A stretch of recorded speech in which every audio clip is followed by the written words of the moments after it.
கொண்டு ஜெகதீஸ்வரன் சார், நம்முடைய தோழர் வழக்கறிஞர் சுரேஷ் அவர்கள்ட்ட பேசினேன். நான் உங்கள்கிட்ட சில கேள்விகளையும் கேட்டேன், நீங்கள் பதில் சொல்லுங்கள் சார். நீங்கள் பேசின கடிதத்தில் அவர் அன்னைக்கு எழுதும் பொழுது இது நீங்கள் சொன்ன மாதிரி அது மட்டுமின்றி இவர்களில் 90% பேர் பட்டியலின வகுப்பை சேர்ந்தவர்கள் என்பதை தங்களை கவனத்தில் கொண்டு வர விரும்புகிறேன். கூடுதல் என்ன சொல்கிறாருன்னா, இவர்களை பணி நிரந்தரம் செய்ய வேண்டும் என்ற வழக்கு சென்னை உயர்நீதிமன்றத்தில் நிலுவையில் இருக்கும்போது பணி நீக்கம் செய்திருப்பது நல்ல நிர்வாக நடைமுறை அல்ல என்று தெரிவித்துக் கொள்ளும் அதே வேளையில் இவர்களின் வாழ்வாதாரம் மற்றும் திறம்பட ஆற்றிய பணி கருதி 12,000 பேரையும் மீண்டும் பணியில் அமர்த்துமாறு தங்களை அன்புடன் கேட்டுக்கொள்கின்றேன். உயர்நீதிமன்ற வழக்கின் முடிவிற்காக காத்திராமல் இவர்கள் அனைவரையும் பணி நிரந்தரம் செய்ய வேண்டும் என்று வலியுறுத்தி கேட்டுக்கொள்கிறேன். இதான் அன்னைக்கு எதிர்க்கட்சி தலைவராக இருக்கக்கூடிய ஸ்டாலின் அவர்கள் எழுதிய கடிதம் அன்றைய மாநகராட்சி ஆணையர்கிட்ட. அன்னைக்கு அவர் எழுதிய கடிதத்தை முதலமைச்சர் ஸ்டாலின் அவர்கள் தயவு செய்து ஒரு முறை படிக்க வேண்டும். ஏன்னா அன்னைக்கு எதை செய்யாதீங்கன்னு சொல்கிறாரோ அதுதான் இன்றைக்கும் இந்த ஆட்சி செய்கிறாங்க. நீங்கள் இப்போ ஏற்கனவே பல ஜோன்ஸ் ப்ரைவேட்டைஸ் ஆகிடுச்சு. ஸோ அன்றைக்கி இதே பிரச்சனை தான், ப்ரைவேட்டைஸ் ஆகுது, ப்ரைவேட்டைஸ் ஆகக்கூடாது. ஏன்னா ப்ரைவேட்டைஸ் ஆகிடுச்சுன்னா அவங்களுக்கு பணி வாய்ப்புகள் இல்லை, சம்பளம் குறைவாக கிடைக்கிது, அவங்களுக்கு பணிச்சூழல்ங்கிறது ரொம்ப மோசமாக இருக்கிறது. இன்றைக்கி கிட்டத்தட்ட அதே மாதிரி தான் வட சென்னை இருக்கின்ற பகுதிகளில் அதே மாதிரி தலித் மக்களாக இருக்கக்கூடிய அந்த பணியாளர்கள் தான் இன்று கடுமையாக பாதிக்கப்பட்டு ரிப்பன் மாளிகை வெளியில் தொடர்ச்சியாக போராடி கொண்டிருக்கோம். ஆகஸ்ட் 1ஆம் தேதியிலேருந்து அவங்க என்ன சொல்கிறாங்க, ஜூலை 31ஆம் தேதி வரைக்கும் நாங்கள் வேலை பார்த்துட்டு இருந்தோம். ஆகஸ்ட் 1ஆம் தேதியிலேருந்து எங்களுக்கு வேலை இல்லை. புதுசாக பணியாளர்களை அந்த கான்ட்ராக்ட் கம்பெனி எடுத்துட்டாங்க, வேற ஒருத்தருக்கு அவுட் சோர்ஸ் பண்ணிட்டாங்க. அந்த அவுட் சோர்ஸ் பண்ண கம்பெனி எவ்வளோ சம்பளம்னு அவங்க தான் நிர்வகிக்க முடியும், அவங்க என்ன கொடுக்குறாங்களோ அதுதான்.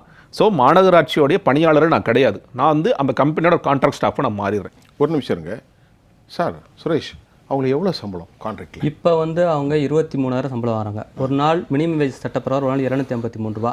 வாரத்தில் 31 நாள், மாதத்தில் 31 நாள் வேலை இருக்கும், ஒரு நாள் கூட லீவு கிடையாது.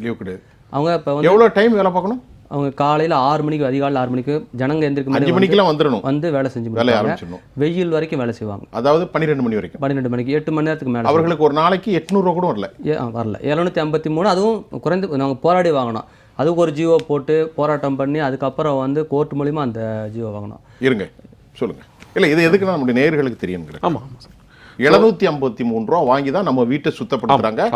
எல்லா அசிங்கம் என்று எது நினைக்கிறாங்க அவர்கள் ஃபுல்லாக இந்த மாதிரி ஒரு தொழிலாளர் வர்க்கம் இவ்வளோ பெரிய அவமானத்துக்கு உள்ளாயிருக்கு. அதாவது சார் சொல்லும்போது அந்த 12 மணிங்கிறது கார்பேஜ் கலெக்ஷன். ஆமாம், நீங்கள் அதுக்கு பிறகு அந்த மொத்த குப்பையும் வேறு இடத்துல சேகரித்து அதை அந்தந்த சென்டருக்கு கொண்டு போகிறதுங்கிறது கிட்டத்தட்ட 2-3 மணி வரைக்கும் நான் பார்த்துருக்கேன்.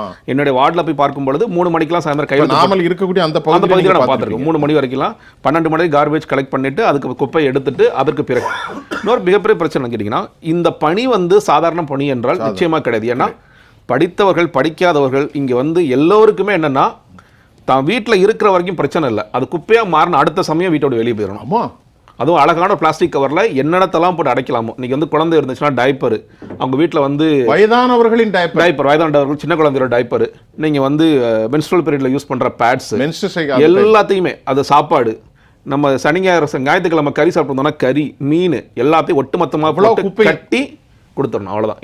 என்னோட வேலை முடிஞ்சிருச்சு. நான் என் வீட்டை சுத்தம், நாடு நாசமாக போனால் எனக்கு பற்றி பிரச்சனையே இல்லை, என் வீடு சுத்தமாயிருச்சு, அவ்வளோதான். அதை அல்றவங்க எவ்வளோ கஷ்டப்பட்டு அல்றாங்க, அதை எவ்வளோ கஷ்டப்பட்டு பிரிக்கிறாங்க, அவங்களுக்கு எவ்வளோ சுகாதார தொற்றுகள் வருது. ஜெகதீஸ்வரன் சார், கையில் ஒரு அதெல்லாம் க்ளவுஸ் எல்லாம் சும்மா சார், அவங்க ஆரம்பத்தில் இருக்கிற மாதிரி க்ளவுஸ் கூட கிடையாது, அது கிழிஞ்சிருக்கும், அவங்க யூஸ் பண்ண முடியாதபடி இருக்கும். மாஸ்க் போட்டிருக்க முடியாது, மாஸ்க் கிடையாது. அவங்க இப்போ ஓரளவு இப்போ யூனிஃபார்ம் இருக்குது, அவ்வளோதான். அவங்க சுகாதார பணியாளர் தெரிஞ்சுக்கிறதுக்கு ஒரு யூனிஃபார்ம் மட்டும்தான் கொடுத்துருக்காங்களே தவிர அவங்க இந்த பணியை உண்மையில் ஒன்றும் இல்லை. ஒரு 2 நாள் வீட்டில் குப்பை சேரட்டும், நம்ம மூக்கை பிடிச்சிட்டு இந்த குப்பையை கொண்டு போய் எங்கேயாவது கூவத்தில் கொட்டிட்டு வந்துடலாமா? இதுதான் நம்ம கேட்குற முதல் கேள்வி. எங்கேயாவது நைட்டாக இப்போ எங்கேயாவது வீட்டில் என்ன சொல்லுவாங்க, நைட்டாக இங்கே கொட்டிட்டு வந்துருங்க. ஆமாம், ஆனால் அதே குப்பையில் தான் இவங்க 20 வருஷம் 30 வருஷமாக தொடர்ச்சியாக வாழ்ந்துகிட்டு இருக்காங்க. வாழ்வாதாரம் இதுதான், அதான் வாழ்ந்துகிட்டு இருக்காங்க. அந்த சுகாதார பணியாளர்களை இதே ஸ்டாலின் அவர்கள் 2024 நீங்கள் டிசம்பரில் மழை வெள்ளம் முடிந்த பிறகு ரொம்ப அருமையாக வேலை பார்த்தீங்கன்னா அவங்க கூட உட்காந்து சாப்பிட்றாரு. 2024 உட்காந்து சாப்பிட்றாரு, உணவு பரிமாறுறாரு. எப்போ? 2024 முதலமைச்சரா டிசம்பரில் மழை வெள்ளம் பயங்கரமாக இருக்குது சென்னை, திருவள்ளூர், காஞ்சிபுரத்தில். ஒரு 2 நாளில் ஒட்டுமொத்த குப்பையையும் இந்த மாநகராட்சி பணியாளர்கள், தூய்மைப்பணியாளர்கள் அள்ளி எல்லாத்தையும் க்ளீன் பண்ணி முடிக்கிறாங்க. அப்போ அதற்காக உடனடியாக அவர்கள் பாராட்டும் விதமாக அந்த பணியாளர்களுக்கு உணவு பரிமாறி அவருடன் சாப்பிடுகிறார். இவங்களாம் தெய்வத்துக்கு நிகரானவர்கள், சமமானவர்கள் சொல்லி பேசுகிறாரு.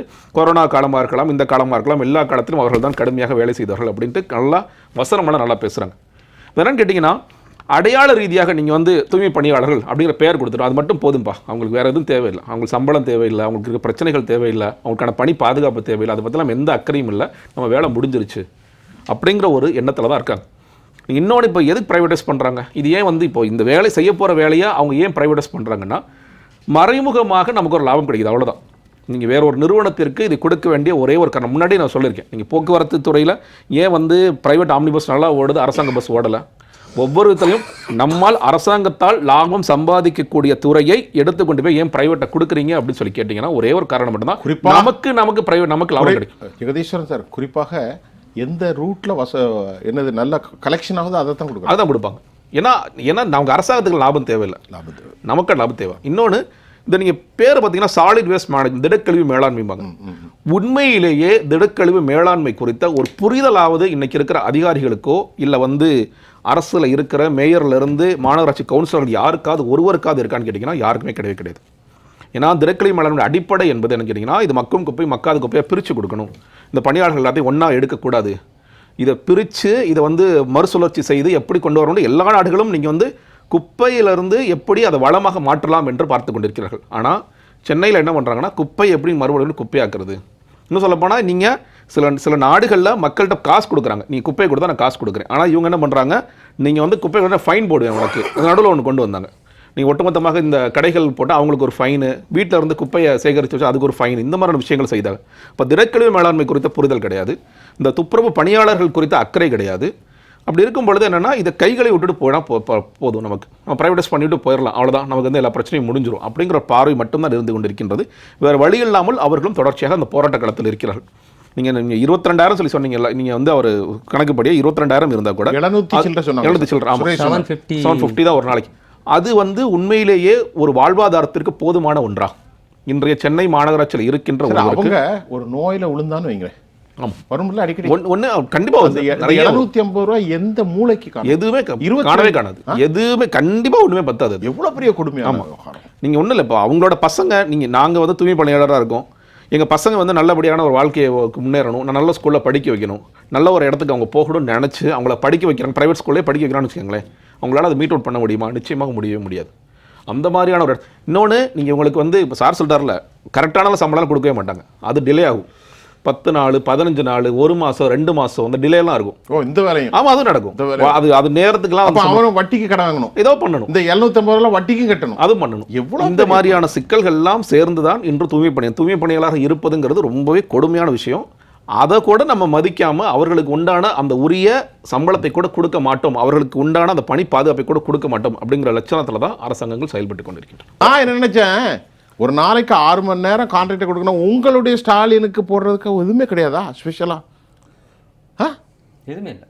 என்னையா ஜெகதீஸ்வரன் சொல்லுங்க சார். நான் சம்பளமே வரலன்னு சொல்கிறேன். பெரிய கொடூரமாக இருக்கு ஐயா ஒரு சமூகத்தினுடைய நிலை. அதாங்க அவர் சொன்ன விஷயத்தில் பாருங்கள், நீங்கள் வந்து 2 நாட்கள் நாங்கள் சம்பளம் வாங்காமல் நாங்கள் தூய்மை பணியாளராக மறுபடியும் அந்த அளவுக்கு வேலை செய்கிறோம், அந்த அளவுக்கு வேலை செய்கிறோம். எங்களுக்கு வந்து நீங்கள் வந்து எந்த ஒரு போராட்ட குழுவுமே இந்த மாதிரி முடிவு எடுப்போம். இப்போ போக்குவரத்து தொழிலாளர்கள் போராடுறோன்னா நாங்கள் பஸ்ஸை ஒரு 2 நாள் ஓட்டி கொடுக்குறோம் அவசரத்துக்கு, நாங்கள் அதுக்கப்புறம் போராட்டத்துக்கு வரோன்னு சொல்ல மாட்டாங்க. ஆசிரியர்களோ இல்லை அரசு ஊழியர்களோ போராடுறாங்கன்னா நாங்கள் வகுப்புக்கு போகிறோம் அதுக்கு பிறகு வந்து போராட்டம் பண்ண மாட்டாங்க. தூய்மை பணியாளர்கள் இவ்வளவு கஷ்டத்துலையும் இவ்வளோ சிரமத்திலையும் நாங்கள் சென்னை மாநகராட்சி சுத்தமாக வச்சுக்கிறோம், அதற்கு நாங்கள் குப்பையை அள்ளி நாங்கள் சேர்க்க வேண்டிய இடத்தில் சேர்த்து விட்டு மறுபடியும் நாங்கள் போராட்ட களத்திற்கு வருகிறோம் சொல்கிறோம். இது நீங்கள் வந்து பாராட்டும் பொழுது நீங்கள் கொரோனாவில் இவர்கள் தான் எங்களை காப்பாற்றினார்கள், பேரிடர்கள் இவர்கள் தான் காப்பாற்றினார்கள் இப்படின்ட்டு நீங்கள் நல்லா வசனம்லாம் எழுதுறீங்க, அது உண்மை, வசனம் எழுதுறீங்க. ஆனால் உண்மையான அக்கறை உங்களுக்கு இருந்திருந்தால் நீங்கள் செய்திருக்க வேண்டியது என்ன? நம்ம என்ன பெருசாக கேட்குறாங்க அவங்க, நீங்கள் வந்து அரசாங்கத்தோட பட்ஜெட் என்ன, தமிழ்நாட்டோட பட்ஜெட் என்ன, ஒவ்வொரு துறையிலையும் நீங்கள் இன்னும் இல்லை, நீங்கள் வந்து நகராட்சி நிர்வாகத்துறையிலே பட்ஜெட் என்னவாக இருக்கிறது, எவ்வளோ ஊழல் நடக்குது. ஒன்றும் இல்லை, அன்றைக்கி ஒரு அமைச்சர் வந்து ப்ளீச்சிங் பவுடர் பதிலாக ஏதோ வேறு மாவு போட்டுக்கிட்டு இருக்காரு, பார்த்தீங்களா? இது என்னங்கன்னு கேட்டால் ஆமாம் அப்படிங்கிறாரு, அசால்ட்டாக சொல்லிட்டு போகிறாரு. அந்த அளவுக்கு ஊழல் பெருக்கெடுத்து ஓடுது. ஒவ்வொரு கான்ட்ராக்ட்லையும் எவ்வளோ ஊழல் நடக்குதுங்கிறது தெரியும். இப்போ அடிப்படையாக நாங்கள் செய்கிற வேலை செய்ய விடுங்க, அவ்வளோதான் அவங்க சொல்கிறாங்க, வேறு எதுவும் கேட்கலையே, செய்கிற வேலை செய்ய விடுங்க, நீங்கள் புதுசாக ஒரு கான்ட்ராக்டுக்கு போகாதீங்க எங்களுக்கு, அதுதானே சொல்கிறாங்க. இவ்வளவு சிரமத்திற்கு பிறகும் நீங்கள் அவர்களை வந்து வாழ்வாதார மோசமாக இருக்கிறவங்கள மேலும் மேலும் நசுக்குவதுங்கிறது எந்த விதமான ஒரு... சுரேஷ் அதானே சொன்னார், உதயநிதி வந்து கையை கட்டிட்டு நிற்காரு, அவங்க ஐயா வந்து ஒரு பட்டியலத்தில் கீரை உட்காராதலங்கிறார் அந்த படத்தில். என்ன படாது, மாமன்னன். இவர் சொல்றாரு எனக்கு சேர் வேணாம், நான் கையை கட்டி நிற்கிறேன், பள்ளத்தில் தள்ளாதையாங்க. இன்னொன்னு யாரு சொல்றது? அந்த மக்களுக்காக போராடி கொண்டு அவர்களோடு வாழ்ற. இன்னொன்று இவங்க வந்து பட்டியலின மக்கள் இப்படியே தான் இருக்கணும்னு ஒரு பார்வை இருக்குது. இது ஏன் சொல்கிறேன்னா, நீங்கள் இந்த ஆண்டு, அதாவது சென்ற ஆண்டு அம்பேத்கருடைய நினைவு நாள் டிசம்பர் 6ஆம் தேதி ஒரு புதுமையான ஒரு அறிக்கை ஒன்று வந்துச்சு. ஒரு நீங்கள் வந்து கழிவுநீர் அகற்று வாகனங்கள் கொடுக்குறோம். யாரு கொடுக்க போகிறீங்க? ஏற்கனவே தூய்மை பணியாளர்களாக இருப்பவர்களுக்கு கொடுக்குறோம். இது எனக்கு புரியவே இல்லை. நீங்கள் வந்து பிரதமர் மோடி வந்து ஒரு திட்டத்தை கொண்டு வரும்போது என்ன சொல்கிறீங்க? இது கிட்டத்தட்ட குலக்கல்வி மாதிரி பண்ணுறீங்க அப்படின்னு விமர்சிக்கிறீங்க. Double standard. அப்போ நீங்கள் என்ன பண்ணுறீங்க? நீ குப்பல்றவன் கடைசியில் குப்பலிட்டே இருக்கணும். அதான் இல்லை மிஞ்சி போனால் நீ கழிவுநீர் அகற்று. நீ வாழ்க்கையில் முன்னேறது என்ன? அனைத்து சமுதாயத்தையும் கூப்பிட வேண்டியதானே, நீங்கள் சொல்ல வேண்டியதானே, எந்த சமுதாயம் வேணாலும் வாங்கப்பா, உங்களுக்கு நாங்கள் தொழில் முனைவர் தானே ஆக போறீங்க. தொழில் முனைவர் யார் வேணாலும் ஆகலாம். டெக்னாலஜியை இம்ப்ரூவ் பண்ண என்ன சொல்றாங்க? அதுக்கு ஒரு ஜிஓ போட்டு, அதுவும் அம்பேத்கருடைய பிறந்த நாளை உங்க கொண்டாடுற லட்சணத்தை பாருங்க. அப்ப அம்பேத்கருடைய புரிதல் உங்களுக்கு என்ன இருக்கிறது? புரிதல்லாம் இருக்கு. இப்படித்தான் நீ இருக்கணும், அப்படிதான். ஆனா நாங்க பட்டியலை பத்தி பேசுவோம், நாங்க பெரியார பத்தி எவ்வளவு மோசமான ஒரு திட்டத்தை நீங்க வந்து அவங்க வந்து கடைசி வரைக்கும் இதே பண்ணிட்டு. அதில் குறிப்பா பாத்தீங்கன்னா இதில் யாருக்கு கொடுக்குறாங்கன்னா அந்த தூய்மை பணியாளரோட வாரிசுகளுக்கு கொடுக்குறாங்க. அப்ப என்ன சொல்ல வரீங்க நீங்க? தூய்மை பணியாளர் இருக்கவர் மறுபடியும் அவங்க பையனை தூய்மை பணியாளரவே இரு. அப்ப நீ பிரதமர் அவர் கர்மாவினை என்று சொல்கிறார்கள். இந்தியா முழுவதும் எனது மரம் ஏறுபவர்கள் மர ஏறுங்கள் இப்பெல்லாம் சொல்லி அதுதானே சொல்லி சொன்னீங்க. இதுதான் ராஜாஜி கொண்டு வந்தார். அப்ப நீ என்ன பண்றீங்க? விஸ்வகர்மா திட்டத்தை அவங்க வந்து விஸ்வகர்மா திட்டத்தை சொன்னாங்க. நீங்க கொண்டு வரது தமிழ்நாடு விஸ்வகர்மாவா இல்ல நவீன விஸ்வகர்மாவா? அதான் பண்ணிட்டு இருக்காங்க. கேள்வி அதுதான் பண்றாங்க. மறுபடியும் நீங்க இதுல இருங்க. நீங்க கடைசி வரைக்கும் குப்பள்ளிட்டே இப்படியே இருங்க. இப்படி இருக்கட்டும். 60 வயசுக்கு மேல வாழாத, கையில போடுறதுக்கு என்னது கிளவுஸ் கிடையாது, அதெல்லாம் எதுவுமே கிடையாது. செத்து தொலை. உண்மையிலேயே அவர்கள் குறித்த அக்கறை இருந்திருந்தால் நீங்க எல்லா நாடுகளையும் பாருங்க, டெக்னாலஜியை பயன்படுத்துறாங்க. நீங்க வந்து நீர் அகற்றுறதுக்கு நீங்க உள்ள இறங்க வேண்டிய அவசியம் இல்லை. இன்னைக்கு வரைக்கும் சார் தமிழ்நாடு முன்னேறி மாநிலம். ஆனா அதிகப்படியான நபர்கள் இறந்து போகின்ற மாநிலம் எது? சுரேஷ், இன்னைக்கு வழக்கறிஞர்கிட்ட கேட்கிறேன், இந்த இந்த இந்த கழிவு அகற்றும் போது இறந்து போறாங்களே இந்த மக்கள் தானே உள்ள இறங்குறாங்களே டேங்க்குள்ள, எவ்வளவு பெரிய கொடுமை. ஐயா சொல்லுங்க, நிறைவு கருத்தை சொல்லுங்க ஜெகதீஷ். இல்லை, அவர் சொல்கிற மாதிரி இந்த கோரிக்கைகள் நியாயமான கோரிக்கைகள். இதில் வந்து அவங்க சொல்கிறது என்ன, நாங்கள் எங்களை வேலை செய்ய விடுங்க. ரொம்ப சிம்பிளாக சொல்கிறேன், எங்களை வேலை செய்ய விடுங்க, அதை தடுக்காதீங்க அப்படிங்கிறது தான். இந்த கோரிக்கையை எதிர்கட்சியாக இருக்கும்போது முதலமைச்சர் ஸ்டாலினே சொன்னது தான். அதை செய்து கொடுங்கள்.